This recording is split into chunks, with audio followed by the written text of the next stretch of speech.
কাশ্মীরের পেহেলগামে সন্ত্রাসী হামলার অভিযোগে পাকিস্তানের বিরুদ্ধে মিসাইল হামলা চালায় ভারত, আর এর প্রতিশোধে 5টি ভারতীয় যুদ্ধবিমান ভূপাতিত করার দাবি জানায় পাকিস্তান। তবে এতদিন ধরে ঘটনাটি শুধু পাকিস্তানের দাবি হলেও ভারতের পক্ষ থেকে এই নিয়ে পাওয়া যাচ্ছিল না কোনো আনুষ্ঠানিক স্বীকারোক্তি। এবার অবশেষে ভারত স্বীকার করেছে যুদ্ধবিমান ভূপাতিত হওয়ার বিষয়টি। বিস্তারিত শিহাব ইসলামের ডেস্ক রিপোর্ট।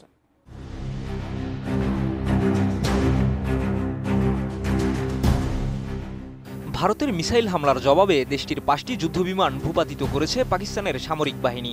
এই তথ্য গত 7 মে পাকিস্তানের নিরাপত্তা সূত্রের বরাত দিয়ে জানিয়েছিল সংবাদ মাধ্যম জিও নিউজ। এমনকি সংবাদ মাধ্যমটি উল্লেখ করেছিল ভারতের ভূপাতিত যুদ্ধবিমানগুলোর মধ্যে 3টি রাফাল ফাইটার জেট। কিন্তু তখন ভারতের পক্ষ থেকে এ বিষয়ে কোনো আনুষ্ঠানিক বার্তা পাওয়া যায়নি।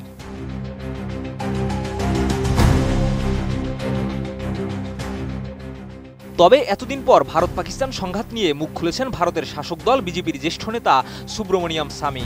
সম্প্রতি তার একটি স্বীকারোক্তি বক্তব্য দক্ষিণ এশিয়ার ভূরাজনৈতিক অঙ্গনে জন্ম দিয়েছে নতুন আলোচনার। পাকিস্তানি সংবাদ মাধ্যমে দেওয়া এক সাক্ষাৎকারে তিনি স্বীকার করেছেন পাকিস্তান ভারতের 5টি যুদ্ধবিমান ভূপাতিত করেছে।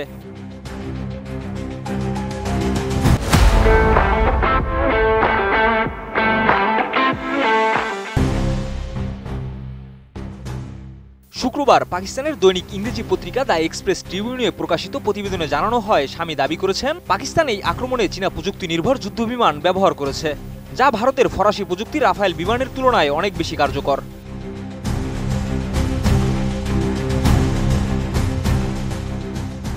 সাক্ষাৎকারে তিনি আরও বলেন, পাকিস্তান চীনা যুদ্ধবিমান মোতায়েন করায় পরাজিত হয়েছে ভারতীয় বিমান বাহিনী। পাকিস্তানের এই বিমানগুলো আমাদের ব্যবহৃত রাফায়েলের তুলনায় বেশি দক্ষতার প্রমাণ দিয়েছে।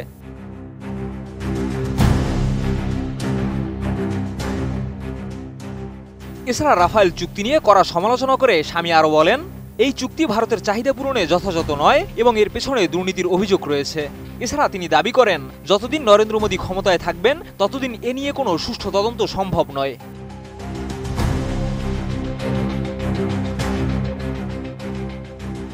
কিন্তু স্বামীর এমন বক্তব্যে ভারতের প্রতিরক্ষা নীতি ও সামরিক সক্ষমতার দুর্বল দিকগুলো স্পষ্ট হয়ে উঠেছে বলে মনে করছেন বিশেষজ্ঞরা।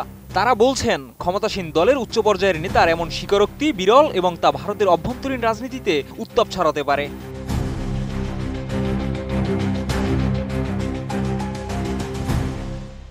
শিহাব ইসলাম, এটিএন নিউজ।